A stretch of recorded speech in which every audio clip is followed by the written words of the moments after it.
Hello and welcome to TheBeardCast. I'm number 1 times 1. This is episode 1. I am here with. Can I say your first name? You can't say my first name. I'm here with Walker. Mr. Walker. Yes. This is going to be on YouTube. Hello, YouTube. Hello, YouTube. What are we going to be talking about Quite a lot today? of people on YouTube. Yes, hello, lots of people. Unfortunately, on YouTube. we can't go through them one by one. No. But we can try. We can try, apart from like the big fat people, which we probably won't be. Yeah, you can say hello to them. So, Hello. if you want to start, Okay. names of people that are on YouTube. Okay, right. So basically, this is a brand new channel. We have set this up. Dave Martin. Yeah, Dave Martin. Who's that? I don't know, but he's probably has been on YouTube before. Exactly. Sam Weeks. Sam Tyler. Sam Tyler. Jonathan Ross. Jonathan Ross, yeah. Gary Lineker. Pat Butcher. That's been not a on. real person. That's Pam St Clements. Pam St Clements. I don't know why I know that. It's a bit sad. But I remember when she died. Yeah. And there was an outrage, wasn't there? Because she just wanted a bit of time off, and they killed off her character. Yeah. Which shouldn't happen in the world. The I mean, work. if in work, if you ask for time off, they wouldn't kill you. Yeah, exactly. No. Ooh, So yes. I think we've gone through quite a few YouTube users there. Okay. Right. Only another 100, well, probably 500 million people. Exactly. But we'll try and do at least 10 each week. Yeah. And hopefully we'll get through them all Yes. by the end of the year. Before I want to start off the show, I just want to say thank you, Stuart Ashen, for telling me to make this channel. Who's Stuart Ashen? He has a channel called Ashen's. Thank you very much. And what sort of things does he do on his channel? He reviews tat on his channel. Tat.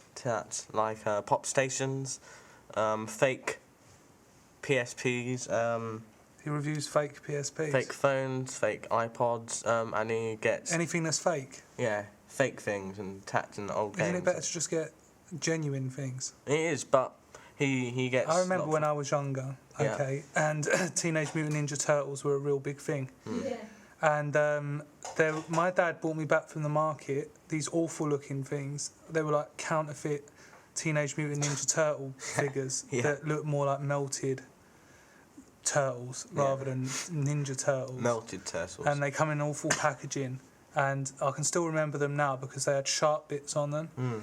And, you know, Ediz, that's not love. That's not love when you do that to your child. And I had to play with those. I had to watch the TV programme, then go into my toy box and get out these atrocities and try and reenact it. My dad just didn't want to pay that extra few pounds to get me the genuine product. Oh, it's a sad story. And also that's had psychological impact on me now because I actually collect toys. And I'll pay upwards of £70 for one figure. Yeah, but collecting stuff like, you know, old Dreamcasts. Which I do, yeah. Exactly, and like, you know, Game Boys. I basically try and collect everything Yeah. my dad wouldn't let me have and put it all into one room. You know, when everyone had a PlayStation 2, I had a PlayStation 1. When everyone had a Xbox 360, my dad got me a PlayStation 2. But he didn't buy me a memory card with it. So I can only get so far in a game that's awful. before I had to just turn it off and start all over again. That's awful. Almost if he'd done it on purpose again. But if you had a PlayStation 1, couldn't you just get the memory card out of that and then No, play it? because the PlayStation 2 file sizes were too big. So you just dear. couldn't use it. Oh, no. So that was you know, I'd always been used to that sort of stuff. I remember back in the day, my... We've all been there. Yeah, my sister had a PlayStation 1. Yeah. I used to play Rugrats on the PlayStation 1. After watching the TV show. Yeah, because Yeah. my family could afford cable television. Yes. Yes. I used to watch it on Live and Kicking, Oh, what's which that? you probably don't remember. Live and Kicking was a show on Saturday mornings, and they would play all sorts of cartoons and stuff. Oh, yes, I remember. And then it was taken over by... people started watching SMTV with Ant and Dec Yes. and Cat Dealey, which was... Norman. which was a lot better, and I actually enjoyed it. Yeah. And then it killed Live and Kicking. Yeah, idiots. Yeah, it gave it a Silly kicking. billies. Do you get it? Kick in, yeah. Yeah. Yeah. It's quite as good, but we've spoken too much about things that are off the beaten path. Okay. And talking of beaten paths, that's exactly how they describe the opening of Mice and Men. Exactly. So let's talk about Mice and Men. Which you've been learning about in... What was it, English? Well, yeah, it English. wasn't maths, was it? Oh. No. Yeah, true. Right, so can you just describe to us the opening of the book, which you've been learning in the last few weeks? Well, it starts off by author describing the terrain, and he describes what animals live there. Then he says two men come out of the distance or something, and Or something. You can't put that in a GCSE question. I couldn't know. That's You have why to I'm be gonna a bit fail more at specific. English. You're not going to fail, Ediz, because that's what we're doing now. Don't stop me now. Having such That's a good music. time. Yeah, I know. Right.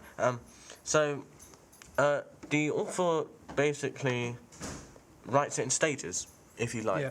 Like he says, these two men. Do you remember the author's name? Bob Marley. No, he was a singer. Oh right. He could have wrote it, and then it could have been stolen afterwards. Actually, no, because that book was written in 1933. Well, there you go. You've disproved that actually happened. So you've answered your own question. Right. So, the writer makes you want to read more of the book. That's why he writes it in such a way where you get up to the sixth page. And the man's name's actually John Steinbeck. John Steinbeck. Yeah, that's his name. Oh, cool. Yeah. Thank you, John. Thank you, John. Do you think he wrote any other books? No, not really. Well, he actually wrote Of Mice and Men in 1937. 37? Yeah. That's wrong, it's 33. Well, you arguing with him? Yeah. He's dead, so I have to argue with him. Yeah, okay. You shouldn't argue with dead people, you're not going to win. Oh. Okay? Well, you are going to win. I am going to win, they're dead, they can't do anything. They can't answer back. Yeah, and he also wrote The Grapes of Wrath, which... that doesn't sound very, very good. Grapes of Wrath. Was he the one who wrote 50 Shades of Grey? No, that wasn't him, actually. Oh, who was that? That was someone else. But Grapes of Wrath, that sounds like very angry grapes that would come after you and try to kill you if you ate any of their brothers or sisters. Yeah. Quite scary to be a grape, wouldn't it? If you were at the bottom, I'd prefer to be at the top and to be one of the ones that are eaten first. What about you? I don't know. I mean, if I was a grape, or let's say spoons, right? Spoons? Spoons, I don't know, not spoons.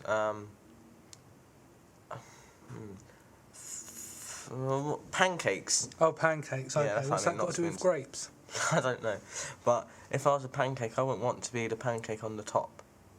Because the pancake on the top will always get covered in... yeah, but then you could drown. So you could be gone. No, because I'll be under the top pancake. Yeah, but if you were the top pancake, you would die quickly. Yeah, but through drowning. Yeah, but whereas if you're at the bottom, you've got to kind of wait for them to eat slowly, each one before they get to you, and you'll be crushed under the weight of the others. I wouldn't, because I'll be a pancake, and pancakes can't move. And how do we know? How do you know? I don't. I'm just saying, theoretically, if you were a pancake and you had emotions, would you want to be on the bottom or would you want to be on the top and get it over with quickly? But then I suppose there is the case of if you are on the bottom, there's the chance that the person could get full up and go, you know what, I can't eat anymore. And then you just get thrown into the rubbish, go on to live a nice life, probably out in the countryside. Yeah. Yeah. Just doing things that pancakes do, because obviously you've got like the likes of the gingerbread man, all these mythical beasts that live out in the country, and they are all food products that were thrown away. How do we know that they're not on some tip together, or like these food products out in the wild together? Well, that's something that we don't know. We don't know. No. But I would be really interested, because there's deserts and there's miles and miles of forest. Yeah. And you know, this food has to go somewhere. Exactly. Yes. So I think that, and as again, grapes, I would like to be probably on the top, so get it over with quickly. Be a rather excruciating death. Yeah. But, you know, that's it. But anyway. Do you know what it's time for now? What? Traffic update. Traffic update with Ediz Mustafa. traffic update. Can you update us on the traffic, please? Okay. Well, there is lots of traffic in... Whereabouts? You have to be very specific about this and be by by a road as well. So anyone listening to this, on the on the A1. A1. On the A1, there is lots of traffic. There, especially on the loser lane, which is the slow lane. Well done. You know what? When I'm driving my car, I like to try and overtake people in their fast cars with my old slow Volkswagen Beetle. And you know, when you try and overtake someone, you have to always look at the person. Yeah. But then, like, they always in say, the eye. And then they always say, "Get back to the loser lane.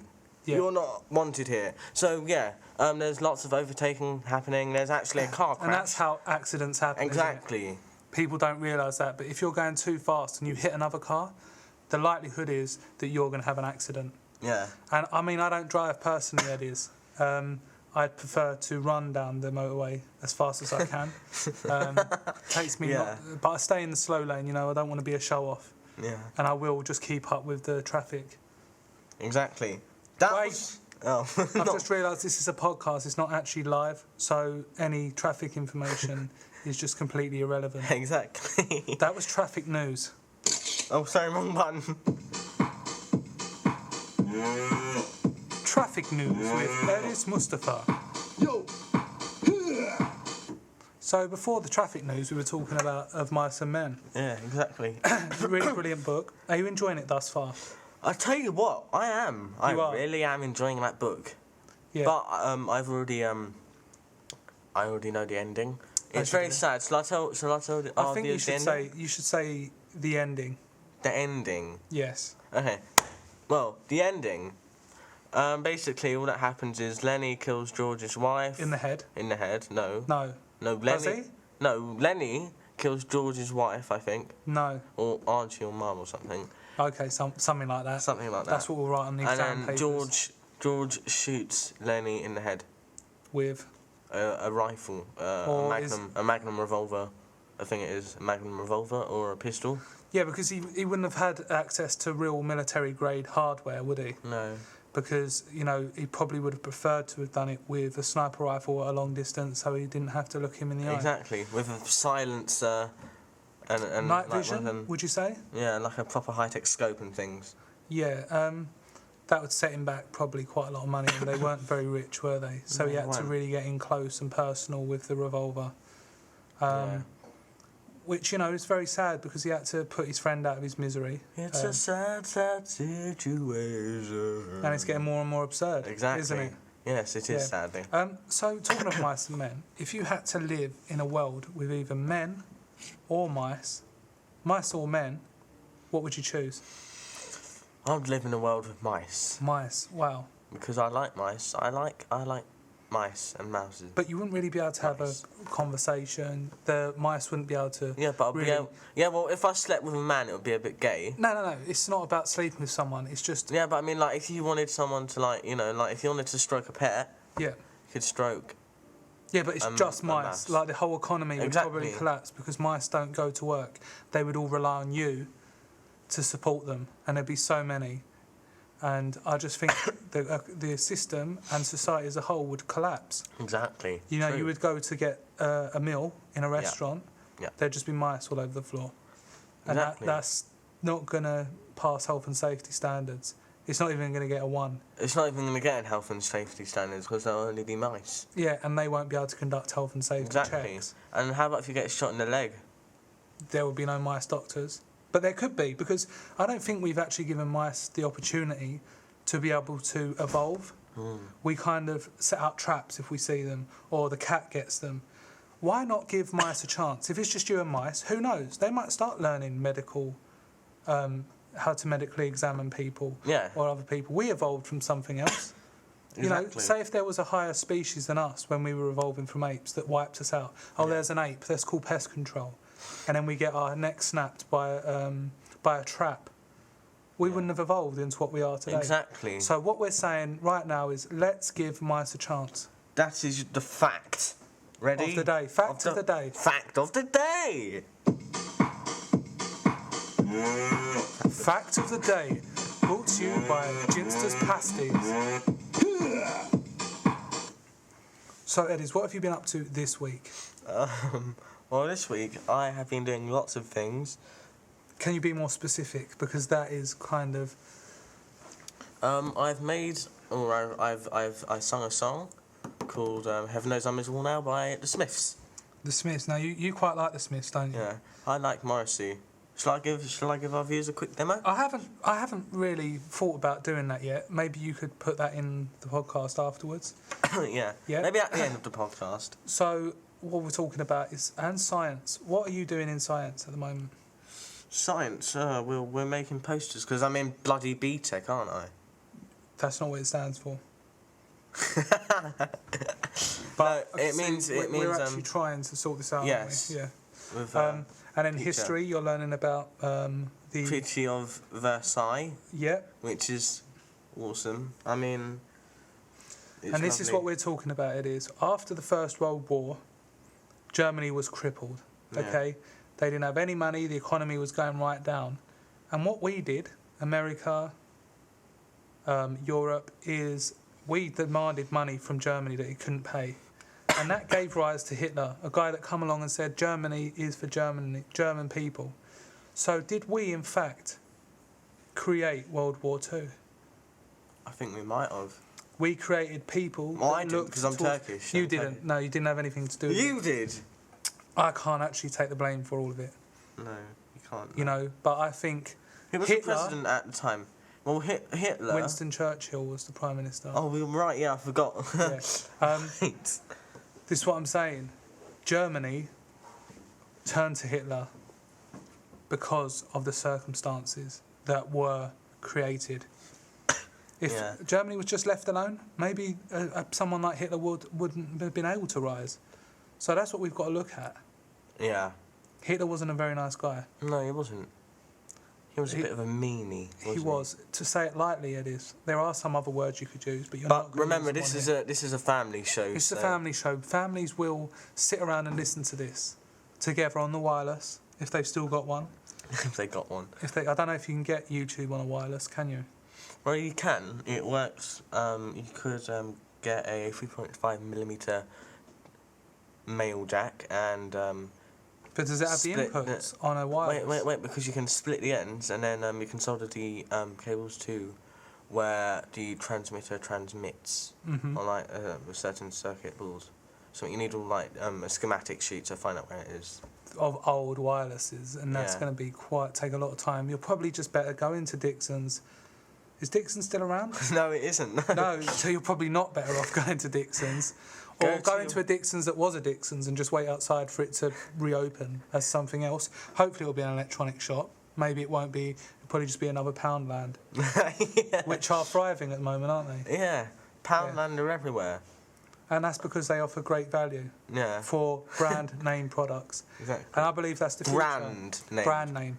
And I'm telling you what, Ediz, back in the old days, here we talk about it again, the pound shop used to offer things that, would melt your skin if you washed in it, would destroy your organs if you ate anything from there. Oh, and it's still like that, though? No, it's not. Is it really not? There was like biscuits called Unschaften ein Chocolate. And you wouldn't know what it was, but it would be very cheap and it would be a massive bar of chocolate. Right, and obviously being a former morbidly obese person... What is it called again? Überschaften Chocolate. Imported from Germany. And it would taste awful, but people would still buy it. But now, because they've reinvested the money that they've made from selling such inferior products, they're now only a pound. Only a pound. Exactly. They're able to buy better products now and offer them at a lower price. So we're seeing the likes of Cadbury's and Nestle. But if you think about it, how do you think they are? Why would they only be sold for £1? Because they buy them at such cheap prices. We don't know what goes on, Ediz. Why exactly? We don't know what goes on. Why do I go into a newsagent and pay 75p for a Kit Kat Chunky when I can go into the pound shop and they'll sell me 4 for £1 in a pack? That's witchcraft. It's witchcraft. How do they do it? Do they operate at a loss? Are they fake? Are they fake breeze? They could be fake Kit Kats filled with sawdust in the middle. Exactly. But I did used to like getting 4 Kit Kat Chunkies, okay, putting them together and pretending I was a midget and eating a regular size Kit Kat 4-finger. Yeah. Because that's basically all a Kit Kat Chunky is a regular Kit Kat, but just blown up to giant size. Yeah, exactly. And I think you could do that with every chocolate bar. Could you imagine minstrels that were the size of your hand in a massive box? I would. Oh my God, minstrels! Yeah. Oh, I love minstrels. I remember when I was little, I always used to get minstrels. What was like? It was kind of like a circular shaped one with like a. It looked like That's a polo. No, it was like a circle one. It didn't have a hole in the middle, but it was kind of like big, like that. Do you understand? It was like. Okay. I have no idea what you're talking about. I think it was minstrels. A wagon wheel. No, right. Okay. No. It was. It looked like a minstrel. Yeah. But it was chewy. Reason chocolate chews. I think it was that because every day I used to go to Blockbusters and I used to get that. You didn't get any films. You just went and got that. No, I think my Blockbusters shut down. Probably because no one was renting films and they were just going in there buying Reason chocolate chews. Maybe. So they probably had no money to pay their staff. Exactly. Poor Blockbuster has gone downhill because of people like you.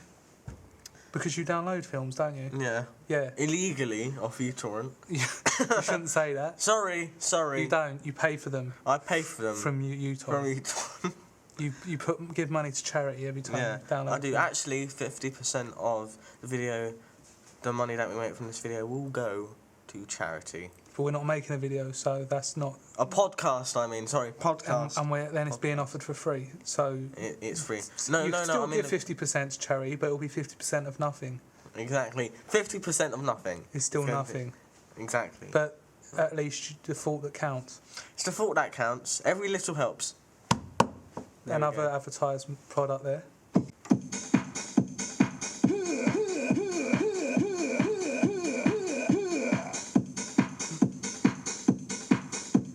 Welcome to Time to Work.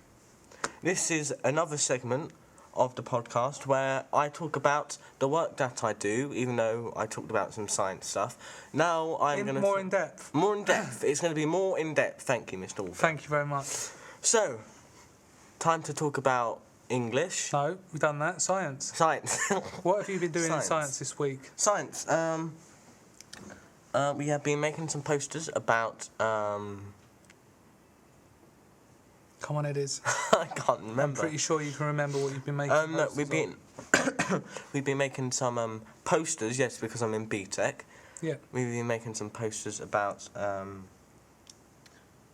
evolution. Sorry, I really cannot. Devolution. The evolution. An evolution of what? Animals like mammals and stuff. Okay. What is your favourite evolved creature? I quite like Squirtle, how it evolves into Blastoise. I like how what's you know, it's the one with the cars that Transformers. You know, in Transformers, what's the Optimus Prime? I like it when he transforms into a robot. Yeah, that's a transformation, not an evolution. Yeah, but he doesn't evolve from a truck to that. He's not saying, oh, we're in trouble, but wait a few million years until I evolve into a robot, then I'll sort it out. He transforms. That's why it's called Transformers, not evolutioners. Yeah. So that's not an evolution. That's not evolution, no. Don't listen to that, kids. I really like camels. I really like camels. I like their humps. I've got camel wallpaper in my bedroom. I do. I've got camel posters. I do as well. I've got a camel calendar. I've got a camel rug. I've got a stuffed camel in my kitchen. You know, there's nothing... And what does your wifey say about that? She loves camels too. I put down on camelmatch.com where enthusiasts of camels go to talk about camels and date and just talk about all sort of news in the camel world. And obviously, because we both enjoy... Is that why? But, you know, my house name, it's Camelot. Are we going to rename it? Yeah, it's like camel. Camel, we might just call it camel. Camel. Or lots of camels. Lots of camels. Yeah. Camel-a-lot. Camel-a-lot, yeah. And basically, the way that a camel has evolved, an adaptation to live in the desert. Exactly. Come on, Ediz, talk to me about it. Okay, living in the desert. Well, a camel has humps on its back. Which is like what Fergie sang in, what was the song? By... My humps, my little lady bumps. Yeah, that one. I don't think she was referring to camels, though. No, she was referring to her lady lumps. No, her yeah. So, basically, camels. And if you really love camels, you're really going to like that song. Exactly. Because it does remind me of camels. How is a camel adapted to live in the desert? Well, as I said, as I was going to say before I was rudely interrupted. Sorry, it is. It's just I'm so passionate about this subject, I sometimes get carried away. Okay, well, podcasts. Camels. Camels. I've forgotten a word there. Yeah. Camels have humps and lumps on their back. Sometimes 2, sometimes 1. You never know. What are they used for? Why do they have humps? They store water in their humps. I think is that. I actually thought it was fat. Oh yes, it is fat. Sorry, Yeah, not which is quite water. nice. Would you ever store fat on your back? Like if you had to? If I had to, maybe some fat for some chips or something. Yeah, because I mean, if you go camping or whatever, you're going to want to try and eat chips at some point, and it'd be quite good. I would have a tube coming out, and I'll just go, and I'll put fat everywhere. That is quite good, and it'd be quite slippery as well. Yeah. So that's what you got to watch out for. Be careful! Don't slip on fat. Yeah, You might hurt that's yourself. You could have that kind of warning strapped to your head. Exactly. And also, how are its feet adapted to cope? It has really, really, really long feet. Long feet? Yeah, long feet. I don't think that's the right Sorry, word. I mean like high feet. Like No, not really. Long. No. Oh, what is it called? Webbed. No, Webbed. that's a frog, Ediz. Camels are not amphibious creatures that live underwater. I mean, they could have been before evolution. You never know. Could have happened. But they have camel toes, right? And what these do is they help it to stick to the ground so it doesn't sink. If they had very skinny feet, they'd just sink into the sand, and they'd be like kind of humps sticking out of sand, and that would be good for anyone. Lady lumps. Yeah. So you would literally be walking along the sand, and you'd just see these 2 lumps and a head sticking out, and you'd be like, "Oh my God, that's a shame." Exactly. So they had to evolve in order to be able to successfully walk along the terrain that they live. Sir, if I threw some sand in your face. Some sand. In your face, yes. Yeah. Would it hurt?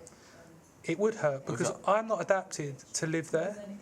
But if you threw sand in a camel's face, which I probably wouldn't say you do because that's quite cruel. Yeah, it's a bit horrible. But, we could do it. If you wanted to, we could go to London Zoo next week on a special podcast. Oh, yeah, can we? Really? And we could throw sand in random animals' faces and then chart which one dealt with it better. And I can guarantee you desert animals would deal with it a lot better because they have long eyelashes to help prevent. We've got eyelashes, but to a certain extent, we're not going to be able to take a face full of sand. Do you know? Yeah. But camels can. Yes. But a penguin, in other words, a penguin would absolutely hate it. Exactly. Because they're not used to sand. That's my penguin impression. That's a dolphin. What's your penguin impression then? Which is quite nice. Right. So, yes. Yeah, so obviously adaptation is very important. Yeah. And in the same way as a camel wouldn't be able to live in the Antarctic, like a penguin can. It'd be a bit cold, wouldn't it? It would be very cold for the camel, and it would also, it's got very long legs, hasn't it? So it would kind of like skidding around. It would be a nice experiment to be able to get all of the camels from the desert and all of the penguins from the Antarctic and swap them over for a day. See how they get. I would love to do that. I would love that, it is. And I think that's something we could really look into doing. Yeah. Maybe get some funding, just film them and see how they get on in each other's habitats, and then we can look at how they're adapted. Oh, hang on. I'm getting a message from our mascot who is in the desert. Wow, that's quite Let's go and talk to her. That was excellent. I really Yes. do enjoy talking to her at times. At times. I mean, I'm not really that keen on her, but she's out in the desert, so it doesn't matter. She can stay there. Fine, let's get on with it. What do you mean by keen? I mean, she can be quite annoying, when she speaks. But the good thing is that she's on the other end of her phone. So if you are getting annoyed, you can just hang up. Exactly. And you don't have to worry about her anymore. or what she's going to say, because you could just bib, good night, goodbye. Exactly. Well, that was the BeardCast. Bush out in the bush, which is what we like to call her segment. So we'll be hopefully speaking to her again next week. Yeah, okay. Music with Ediz Mustafa.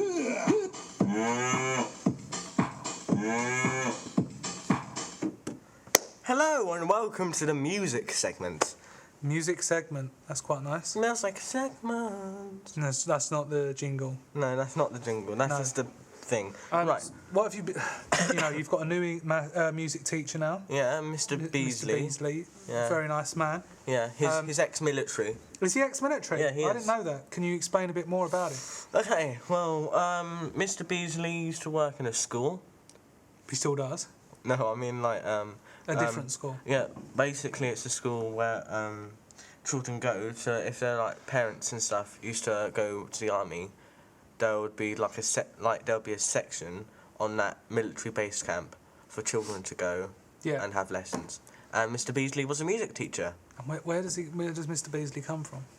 Canada. Can you do a Canadian accent? Well, you certainly can't. I don't even know what that was. Canada. That's Australian. I come from Canada, mate. There's a lot of crocodiles down here and kangaroos.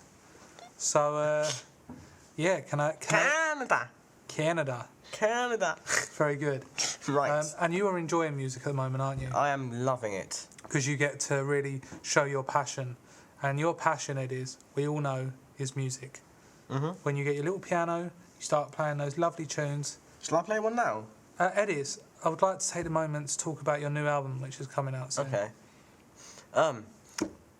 That's what it's called. No. It's actually called Lost in Memories, isn't it? Lost in Memories by Ediz and Mr. And what made you come up with that title? Because I couldn't really think of anything else, and I was... Excellent. That is a great reason. What's the message, you say, Mr. Walker? What's the message? What do you mean? Well, the message of the title is...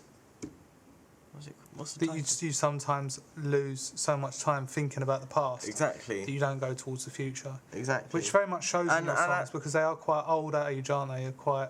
Yeah, quite like Morrissey, then you've got like the Monkees and stuff like that as people that you aspire to be. So it is kind of, you're lost in the memories of music past. Yeah. And also, I wanted to call the album that because at the time I was pretty low down. I can imagine. I was kicked in the backside again. Wow. Another person hates me now. That's like a shame. Many. It's a pretty emotional moment for me now. Track number 9 on your album, Gifted, Why, is a very, very haunting song. I was hoping you could play us a little excerpt. Do you want to hear it? Right now, yeah. Here we go. You ready? I am ready, Ediz, if you'd like to take it away. This is a sad song, yes it is. I'm so alone. Me and Mr. Walker don't speak on the phone. I wish I could have him on Xbox Live, but it'd be a bit inappropriate.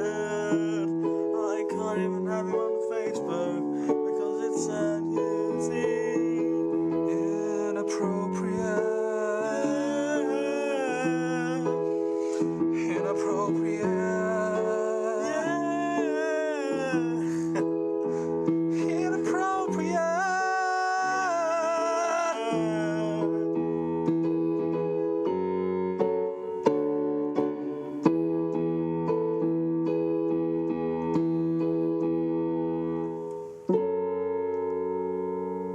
Well, Ediz, that did bring a tear to my eye. There you go. There's one. I literally, I felt that I was there at the moment of when you felt like writing that song. And what is it that goes through your mind? It was only 5 minutes ago, so... I mean, what goes through your mind when you're penning these masterpieces? I think about people that I've loved in the past, people that I still love, people that I know, people that have died. Anyone that's died, or people in particular? Anyone. That's a lot of people. Cat butcher. Cat butcher. That sounds like a cat serial killer. Pat Butcher. Yeah, Pat Butcher. That was a sad time, wasn't it? For through your album, you do sing a lot of songs about fictional soap characters that you've lost in your life. There is Dennis Rickman, who died outside the Queen Vic when he was stabbed. Oh yeah, do you want to hear that song? Yeah, we can do. There's also Johnny Allen. Who's that? Johnny Allen, the gangster. Oh right, yes, sorry, the gangster. Yeah. When you lost him, and then there was Jamie Mitchell, who died after being hit by a car. Oh, stupid cow. Oh yes. Jamie Mitchell. Yes, Jamie Mitchell. Yeah. So would you just like to play your song, Dennis Rickman? Why Did You Leave Me? Take it away, please. Right. Tonight I'm gonna have myself a real good time. I'm in love, and the world turns around.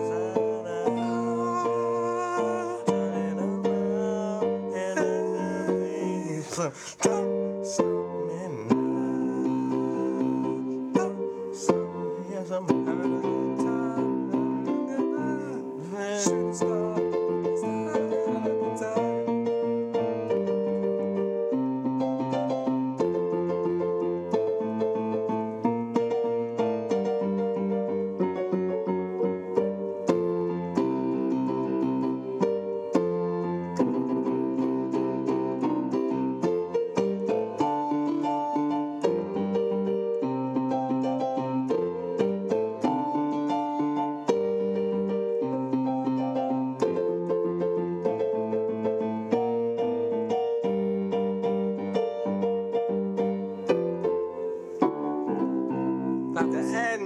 That was such a lovely song. And you just came up with that by yourself? I know, yes. Out of the blue?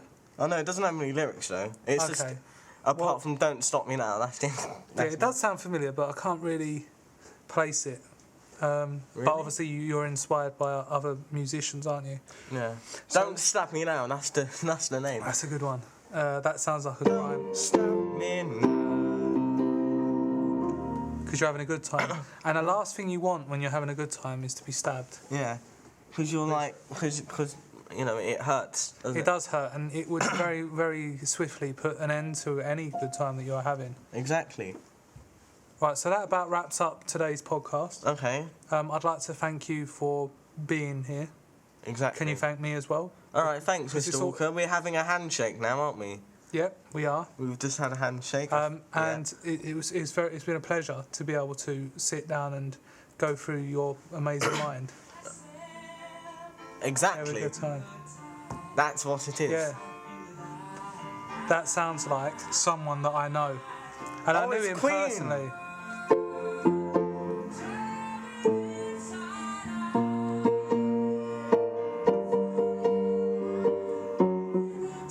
I can't Keep up, do that Ediz.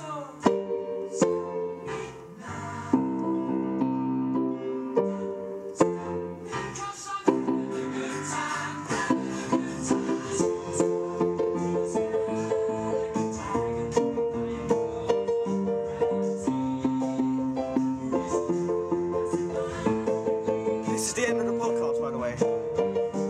Ediz, what would happen if there was a tiger that actually did defy the laws of gravity? I don't know. That would be awful because it could swoop down and it could rip your face off and then just fly back off.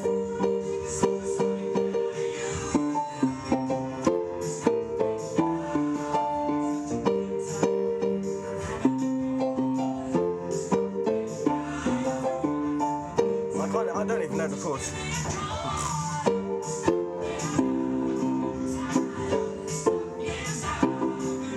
There we go. That's just the end of the podcast. I don't want to stop at all, but I feel that I have to stop. I know, it's hard, isn't it? Yeah.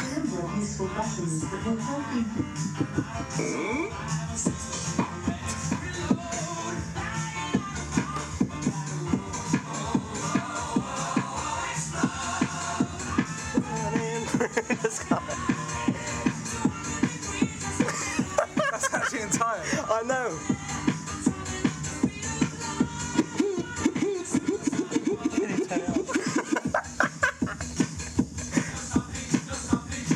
Ediz, you made it into a club. It's lovely. Press it again, 'cause it's going out quiet.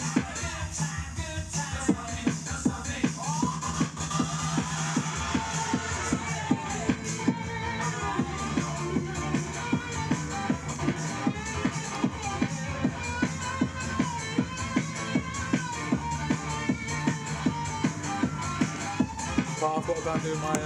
Can I come with you? Because I don't know. What have you got? I don't know. I don't want to go. Look, I've missed like how long? 9 minutes of the lesson. I don't know. What have you got? I don't know. I don't know. That's why I'm. Can we do the presentation? Don't stop it now. It's having such a good time with Marian Ball. Give her a call. No. Anyway, that's the end of the podcast. Thank you for watching.